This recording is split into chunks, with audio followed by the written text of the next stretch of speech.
छोटे से गांव चंद्रगढ़ में जब वर्षा समय पर नहीं आई, खेत सूख गए, पशु भूख से मरने लगे और लोगों के चेहरों से मुस्कान लुप्त हो गई, तब वहां के बुजुर्गों ने कहा कि यह सब मां काली के रुष्ट होने का संकेत है। उस गांव में एक पुराना काली मंदिर था जो वर्षों से बंद पड़ा था। उसमें अब कोई पूजा नहीं करता था। लोग नए मंदिरों में चले गए थे और इस मंदिर के टूटे हुए दरवाजे, खंडित मूर्ति और झाड़ झंखाड़ में घिरे प्रांगण को देखकर ऐसा लगता था मानो मां स्वयं वहां से चली गई हों। लेकिन गांव के दक्षिण छोर पर एक गरीब ब्राह्मण भैरव दत्त अब भी मां की सेवा करता था। वह हर अमावस्या को वहां जाकर दीप जलाता, अपनी टूटी चप्पलें पहनकर मां को जल चढ़ाता और कहता, मां, मैं जानता हूं तू कहीं नहीं गई, तू यहीं है, इस गांव की आत्मा बनकर। अब जब अकाल पड़ा और गांव में मृत्यु की परछाई गहराने लगी, तो वही भैरव दत्त मां के सामने बैठकर एक रात रो पड़ा और बोला, मां, अगर तू अब भी मौन रही तो हम सब मिट जाएंगे। उसी रात जब वह मंदिर के अंदर सो गया तो एक तेज प्रकाश से उसकी आंख खुली।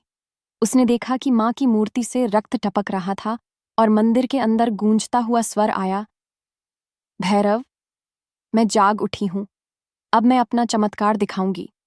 लेकिन ये गांव अपने अपराधों का पश्चाताप करेगा।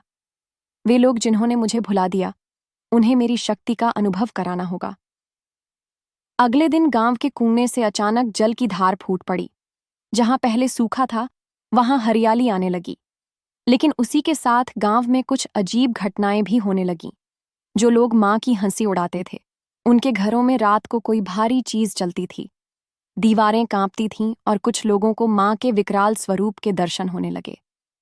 इन घटनाओं से घबराकर गांव वालों ने पंचायत बुलाई और मंदिर की सफाई का निर्णय लिया। लेकिन जैसे ही उन्होंने मंदिर में प्रवेश किया, एक तेज आंधी चली और कई लोग बेहोश हो गए। तब भैरव दत्त ने कहा, मां प्रसन्न नहीं है, उसे बुलाओ नहीं, उसे मनाओ। तब गांव की स्त्रियां मां के नाम की कीर्तन करने लगीं।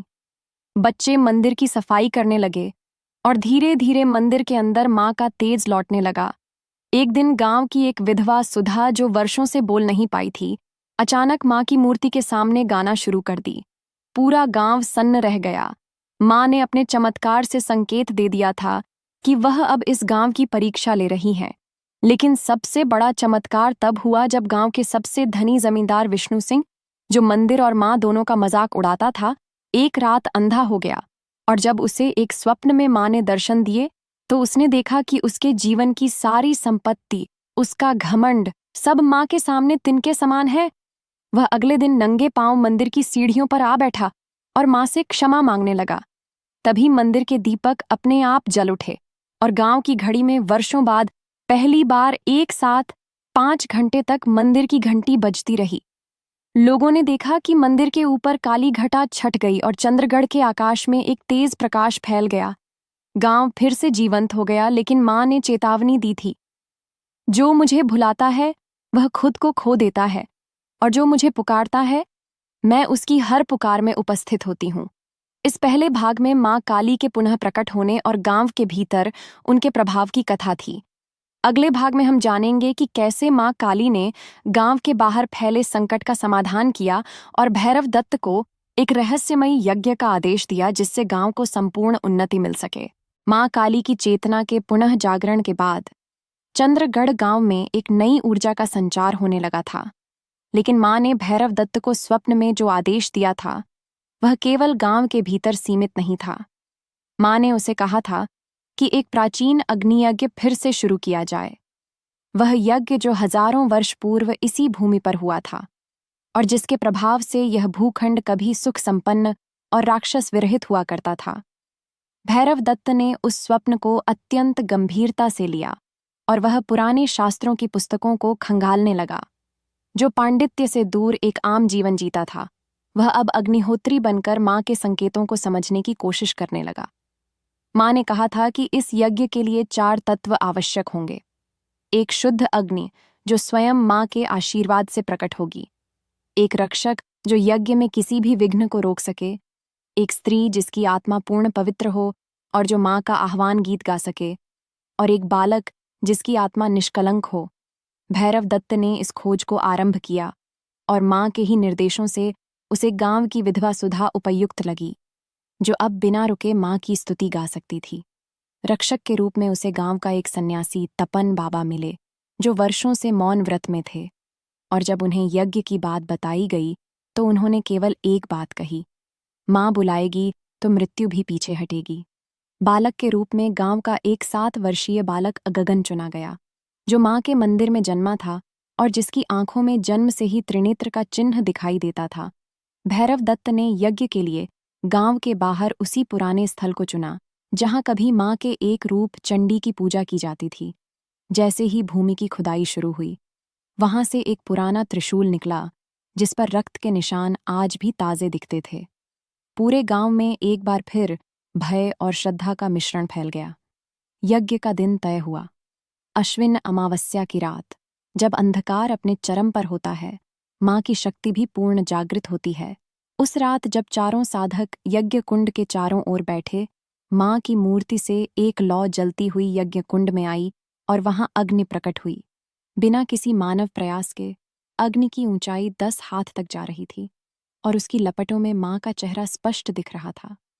सुधा जब गीत गा रही थी तो उसकी आवाज में जैसे माँ स्वयं बोल रही थीं। तपन बाबा की छड़ी जब हवा में घुमा रही थी तो आकाश में बिजली कड़क रही थी। और गगन जब यज्ञ की आहुति दे रहा था तो उसकी आंखें बंद थीं, लेकिन मुख से वे मंत्र निकल रहे थे जो किसी भी शास्त्र में नहीं लिखे गए थे। तभी यज्ञकुंड के सामने एक काला साया प्रकट हुआ। यह गांव के विनाश के पीछे की वही तांत्रिक शक्ति थी जो वर्षों से माँ के मंदिर को निष्क्रिय बनाना चाहती थी। उसने गगन पर वार किया, लेकिन तपन बाबा बीच में आ गए और वह छाया उनकी छड़ी से टकराकर आग में समा गई। माँ की मूर्ति से रक्त की जगह अब चंदन बहने लगा। माँ ने कहा, मेरे बच्चों की परीक्षा पूरी हुई। अब यह भूमि फिर से शुभ होगी, लेकिन याद रखो, जहां विश्वास कमजोर होता है वहां विनाश पास आता है। इस यज्ञ के बाद गांव में एक अजीब परिवर्तन हुआ। बच्चों की बुद्धि तीव्र होने लगी, स्त्रियां दिव्य स्वप्न देखने लगीं और मंदिर के दीपक अब बिना तेल के भी जलते थे। चंद्रगढ़ अब केवल एक गांव नहीं रहा, वह माँ की तपोभूमि बन गया था। लेकिन क्या माँ यहीं शांत होंगी? अगले भाग में हम जानेंगे कि कैसे माँ काली ने चंद्रगढ़ से दूर फैले एक प्राचीन तंत्र के षड्यंत्र को उजागर किया और अपने भक्तों के माध्यम से एक बार फिर अधर्म का नाश किया। चंद्रगढ़ में अग्नि यज्ञ के बाद माँ काली की कृपा से गांव के चारों ओर शांति का वातावरण फैल गया था। लेकिन माँ ने भैरव दत्त को एक और स्वप्न दिया, जिसमें उन्होंने उसे एक जली हुई नगरी का दृश्य दिखाया। उस नगरी में हर घर में तंत्र विद्या, छल, माया और अंधकार की शक्तियां सक्रिय थीं और माँ ने कहा, भैरव, यह नगरी उस समय की है जब तुम्हारे पूर्वजों ने धर्म की रक्षा की थी, पर अब वहां तामसिक शक्तियां राज कर रही हैं। तुम्हें वहां जाकर मेरे नाम का दीपक जलाना होगा, वरना यह तामसिकता चंद्रगढ़ को भी निगल जाएगी। भैरव दत्त ने माँ के आदेश पर बिना समय गंवाए यात्रा शुरू की और तपन बाबा व बालक गगन को साथ लिया। मार्ग में 3 दिन तक वर्षा, भूख और अग्नि परीक्षा जैसे संकट आए, लेकिन तीनों साधकों ने माँ के नाम पर सभी कष्ट सह लिए। चौथे दिन वे कौतमपुर नामक उस नगरी पहुंचे जो कभी ऋषियों का स्थान था, पर अब वहां के मंदिरों में शराब चढ़ाई जाती थी। देवी देवताओं की मूर्तियों को काले कपड़ों से ढका गया था और लोगों की आंखों में अजीब चमक थी, जैसे वे किसी अदृश्य शक्ति के वश में हों। जब भैरव दत्त ने माँ काली का नाम लिया तो कुछ लोगों ने उस पर पत्थर फेंका और कहा, यहां माँ का नाम नहीं लिया जाता, यहां केवल शांभवी की पूजा होती है। तपन बाबा ने तुरंत समझ लिया कि यह कोई नकारात्मक तांत्रिक ऊर्जा का प्रभाव है और उन्होंने चंद्रगढ़ के त्रिशूल को जमीन पर गाड़ा। तभी धरती कांपी और एक भयानक स्त्री आकृति प्रकट हुई, जिसने कहा, मैं तामसी देवी हूं, जो माँ काली की छाया से जन्मी। मैंने इस नगरी को अपने अधीन कर लिया है। यहां अब सत्य नहीं, केवल वासना और वश में करने वाली शक्ति की पूजा होती है। गगन ने माँ के नाम का जाप शुरू किया, लेकिन उसकी आवाज जैसे किसी अदृश्य दीवार से टकराकर लौट रही थी। तभी भैरव दत्त ने माँ के स्वप्न की बात याद की और एक टूटे मंदिर में जाकर वहां दीपक जलाया और बोला, माँ, अगर तू यहां भी है तो आज अपने बच्चे की पुकार सुन। तभी एक अंधी वृद्धा वहां आई और बोली, बेटा, मैंने 40 साल से माँ का नाम छुप कर लिया है। इस दीप से यह नगरी एक बार फिर जागेगी। और वह वृद्धा दीपक के पास बैठ गई। उसके बैठते ही वह स्त्री आकृति कांपने लगी और उसके चेहरे से खून बहने लगा। तब उसने कहा, मुझे रोक नहीं सकते, इस भूमि पर अब मेरी सत्ता है। तभी मंदिर की मूर्ति फट गई और माँ काली का स्वर गूंजा, छाया कभी असली नहीं हो सकती, और तामसिकता जब सीमा पार करती है तो मैं स्वयं प्रकट होती हूँ। और तभी आकाश से बिजली गिरी और वह स्त्री आकृति राख बन गई। नगर में भगदड़ मच गई, लेकिन भैरव दत्त, तपन बाबा और गगन उसी स्थान पर माँ का कीर्तन करने लगे। वृद्धा अब अंधी नहीं रही, उसकी आंखें माँ ने लौटा दी थीं। अगले दिन जब गौतमपुर की सुबह हुई तो मंदिरों से शराब हट चुकी थी, मूर्तियां साफ हो चुकी थीं और लोग माँ के भजन गा रहे थे। नगर के राजा ने स्वयं आकर भैरव दत्त से क्षमा मांगी और माँ का मंदिर पुनः निर्मित करने की घोषणा की। माँ ने अपने भक्तों से कहा, तामसिकता वहीं फैलती है जहां भक्ति छूटती है, इसलिए तुम जहां भी जाओ मेरे नाम का दीपक जलाते चलो। भैरव दत्त ने माँ की मूर्ति को गौतमपुर में फिर से प्रतिष्ठित किया और चंद्रगढ़ लौटने से पहले कहा, माँ, अब जहां अंधकार होगा वहीं से तू उजाला बनकर फूटेगी। और माँ मुस्कुरा उठी। लेकिन माँ ने संकेत दिया कि अगली परीक्षा और भी कठिन है, जो सीधे मनुष्यता की अंतरात्मा को झकझोर देगी। अब अगला भाग बताएगा कि माँ काली ने कैसे मानवों के भीतर फैले कपट, लोभ और विश्वासघात के विरुद्ध अपने विकराल रूप से न्याय किया। चंद्रगढ़ और गौतमपुर में माँ काली की कृपा और चमत्कार ने जन जन को यह विश्वास दिला दिया था कि अधर्म, तामसिकता और अन्याय चाहे जितना भी घना क्यों न हो, माँ की चेतना उसे भस्म कर सकती है। लेकिन अब जो आने वाला था वह पहले से भी अधिक भयावह और गूढ़ था, क्योंकि यह युद्ध अब बाहर की तांत्रिक शक्तियों से नहीं, बल्कि मानवों के भीतर पलती लोभ, कपट, ईर्ष्या, विश्वासघात और छल की विकृति से था। माँ ने एक रात भैरव दत्त को स्वप्न में बुलाया और कहा, अब तुम चंद्रगढ़ के ही लोगों को देखो, जिनके भीतर शक्ति जागी है। उनमें से कुछ अब इसे साधना की जगह सत्ता की भूख के लिए प्रयोग करना चाह रहे हैं, जो मुझसे वरदान पाकर अब मुझे ही चुनौती देने लगे हैं। जब मेरे ही दीप से अंधकार जलने लगे तो मुझे अपने विकराल रूप में उतरना पड़ता है। और फिर माँ ने एक रहस्य प्रकट किया। गांव का युवक शिवाक, जो मेरे मंदिर में हर दिन घी चढ़ाता है, अब भीतर से बदल चुका है। वह मेरी मूर्ति से निकली ऊर्जा को अपने तंत्र में बदल रहा है और तुम्हारे पीछे लगे काले तांत्रिकों से मिल चुका है। उसे लगता है वह मेरे बराबर का बन गया है। उसे लगता है कि काली अब उसकी अधीन है। वह भूल गया है कि शक्ति को बांधने वाला स्वयं नष्ट होता है। जब भैरव दत्त ने यह सुना, उसका दिल कांप उठा, क्योंकि शिवाक वह युवक था जिसे भैरव स्वयं मंदिर में सेवा के लिए लाया था, जिसने माँ की आरती सीखी, दीपक जलाना सीखा और हर उत्सव में सबसे आगे खड़ा होता था। लेकिन अब वही युवक माँ के गर्भगृह में रात्रि में जाकर किसी अनजान भाषा में मंत्र बोलने लगा था। उसने मंदिर की भूमि के नीचे गड्ढा खोदकर वहां से निकलती शक्ति रेखा को बंद करने का प्रयास किया।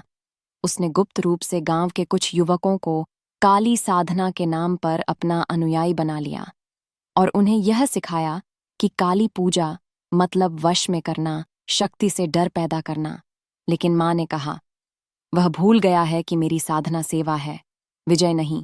वह मेरा नाम लेकर अधर्म कर रहा है और अब उसे मेरे विकराल रूप का सामना करना होगा। उसी रात गांव में एक बहुत बड़ा आयोजन हुआ, महाकाली जागरण। शिवाक ने इसका आयोजन स्वयं किया और सबको बुलाया कि माँ की महाशक्ति आज प्रकट होगी। लोग इकट्ठा हुए, दीप जलाए गए, लेकिन जैसे ही आधी रात आई और शिवाक ने मंत्रों का उच्चारण आरंभ किया, आकाश में अचानक एक गहरा अंधकार छा गया।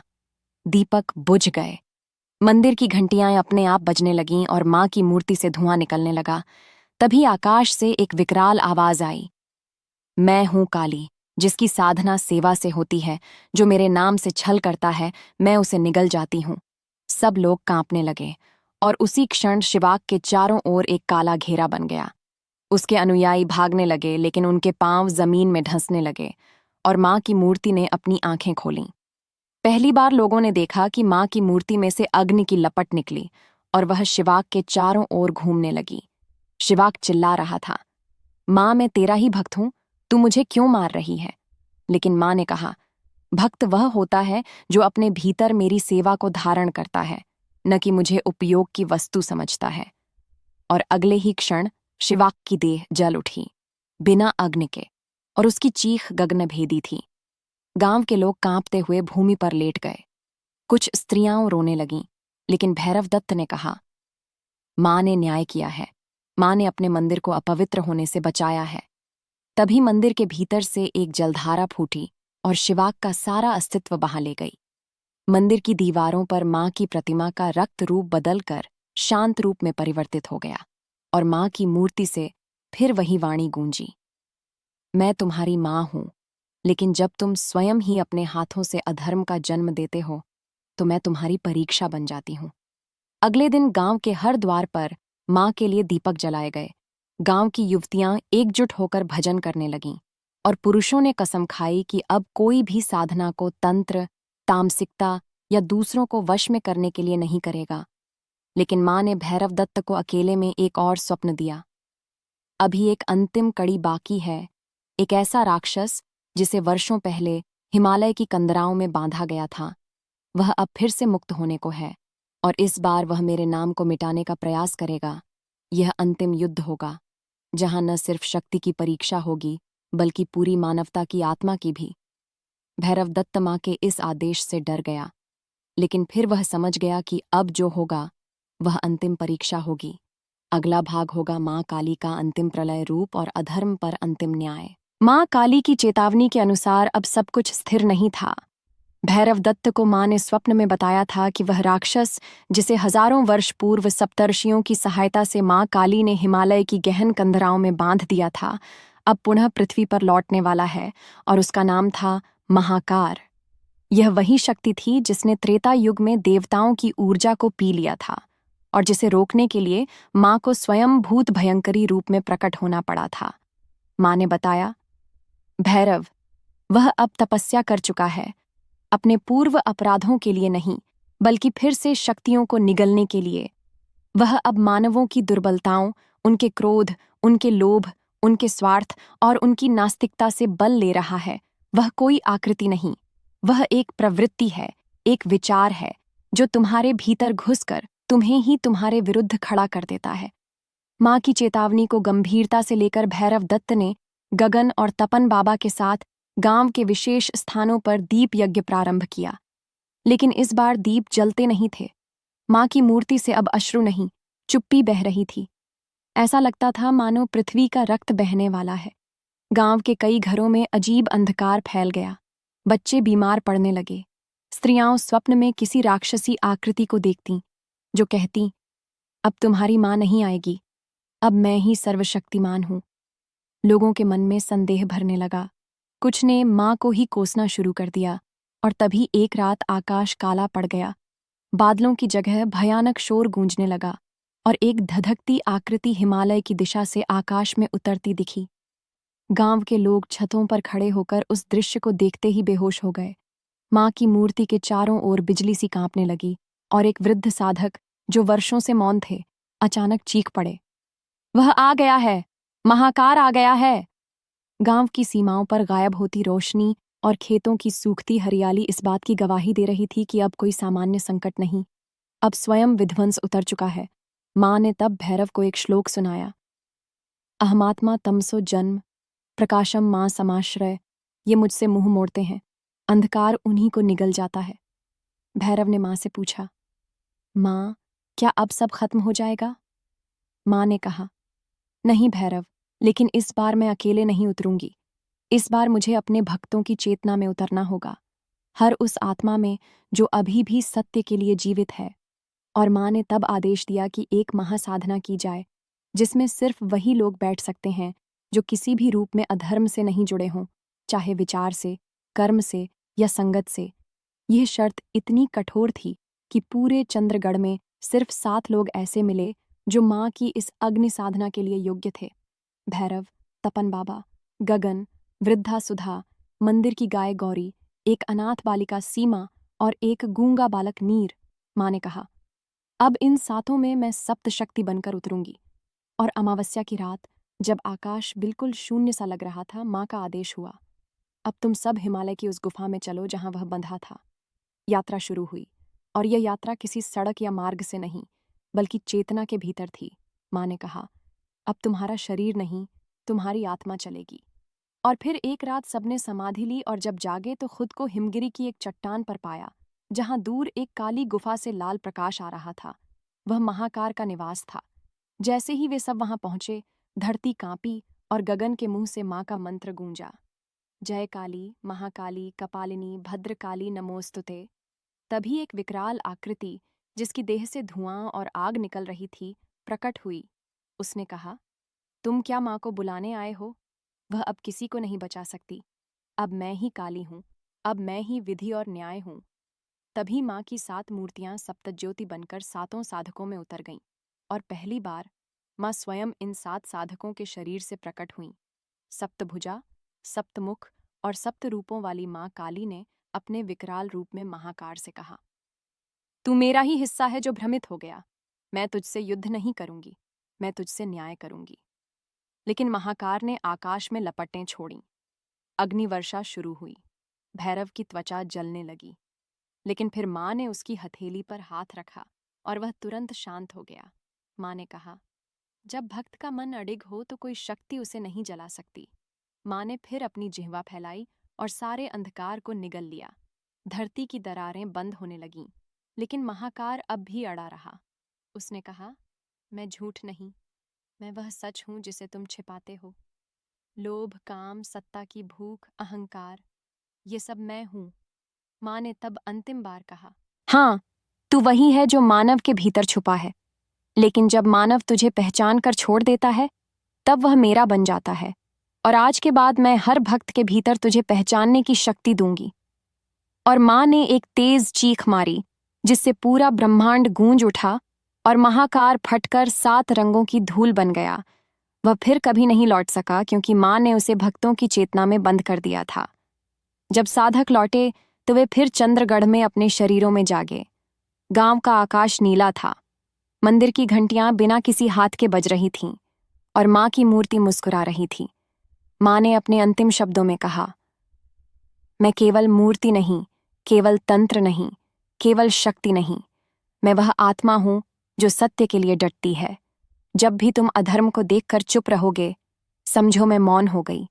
लेकिन जब तुम अन्याय के विरुद्ध मेरी तरह खड़े होगे, समझो मैं तुम्हारे भीतर जाग गई हूं।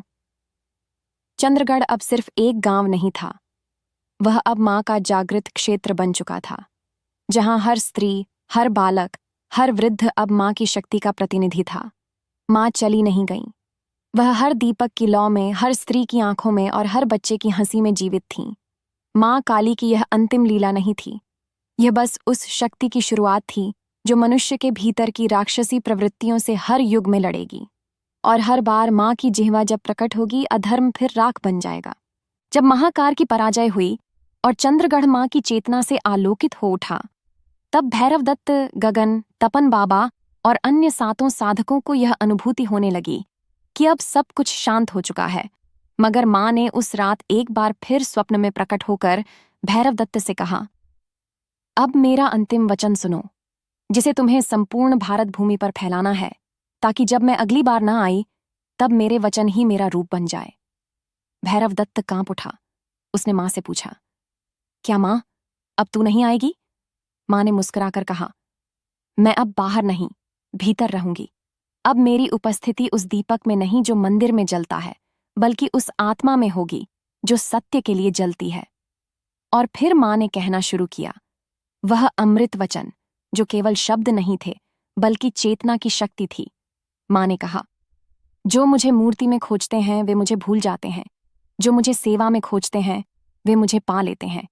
जब कोई भूखा हो और तुम उसे अन्न दो, समझो तुमने मुझे भोग चढ़ाया। जब कोई थका हो और तुम उसे आश्रय दो, समझो तुमने मुझे आसन दिया। जब कोई रोता हो और तुम उसे गले लगाओ, समझो तुमने मेरी आरती उतारी। माँ ने कहा, मैं देवी नहीं, मैं संवेदना हूं। मैं वो हूं जो तुम्हारे भीतर आंखें खोलती है, और जब तुम आंखें मूंद लेते हो तो मैं भी दूर हो जाती हूं। भैरवदत्त की आंखें छलक आईं। उसने पूछा, माँ, तूने क्यों सहा इतना सब? तू चाहती तो एक पल में सब खत्म कर सकती थी। माँ ने कहा, भैरव, जो शक्ति सहती नहीं वह शक्ति नहीं, वह आतंक है। मैं माँ हूं, मैं अपने ही बच्चों को जलाकर सुख नहीं पाती। मैं उन्हें बदलने का अवसर देती हूँ बार बार, और जब वे नहीं बदलते तभी विकराल होती हूँ। माँ ने बताया, हर काल में मैंने अलग रूप लिया। किसी काल में दुर्गा बनी, किसी काल में काली, किसी में अन्नपूर्णा, पर मेरा मूल एक ही है, प्रेम और न्याय। माँ ने फिर कहा, अब ध्यान रखना, आने वाले युग में लोग मेरे नाम पर व्यापार करेंगे। लोग मेरी मूर्तियों को सजाकर भीतर से कलुषित रहेंगे। वे मुझे केवल माँ कहेंगे पर माँ की बात नहीं सुनेंगे। वे मेरी पूजा करेंगे पर मेरी चेतना को नहीं समझेंगे। तब भैरव ने पूछा, तो माँ, मैं क्या करूं? माँ बोली, तू बस जागता रह। तू हर पीड़ित के आंसू में मेरी मौजूदगी पहचान, हर भूखे के पेट में मुझे देख, और हर सत्य बोलने वाले के साथ खड़ा हो। यही मेरी आराधना है। माँ ने आगे कहा, अब मेरी पूजा का तरीका बदल चुका है। अब मुझे भजन से नहीं, व्यवहार से बुलाओ। अब मेरी पूजा मंदिरों में नहीं, अपने व्यवहार में होगी। उसी समय एक दिव्य प्रकाश समस्त आकाश में फैल गया। चंद्रगढ़ के हर घर में माँ की मूर्ति बिना किसी हाथ के स्वयं दीपित हो गई। गांव की हर स्त्री को लगा जैसे माँ ने उसे स्पर्श किया हो। हर वृद्ध को ऐसा अनुभव हुआ कि उनके भीतर से कोई भारी बोझ उतर गया हो, और बच्चे माँ का नाम लेकर हंसने लगे।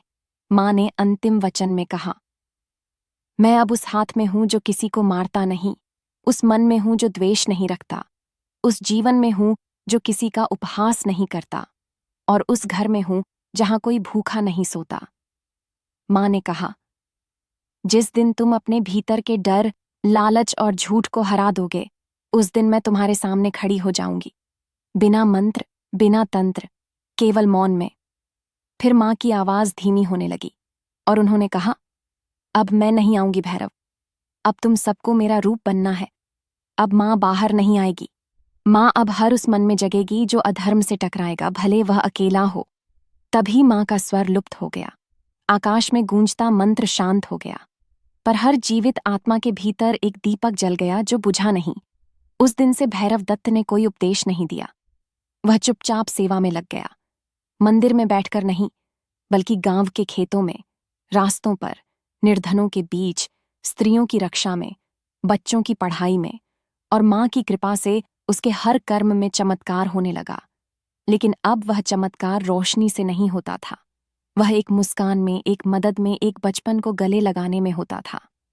माँ ने जो अमृत वचन कहे थे, वे अब सिर्फ भैरव नहीं, गगन, तपन बाबा, वृद्धा सुधा, नन्ही सीमा और गूंगा बालक नीर, सबने अपने जीवन में उतारे, और धीरे धीरे चंद्रगढ़ जैसे गांव की गूंज पूरे भारत में फैलने लगी। लोग कहते थे, कहीं माँ प्रकट हो गई है, लेकिन यह प्रकट होना अब बिजली गिराने वाला नहीं, अब यह आंखों में आंसू पोंछने वाला है।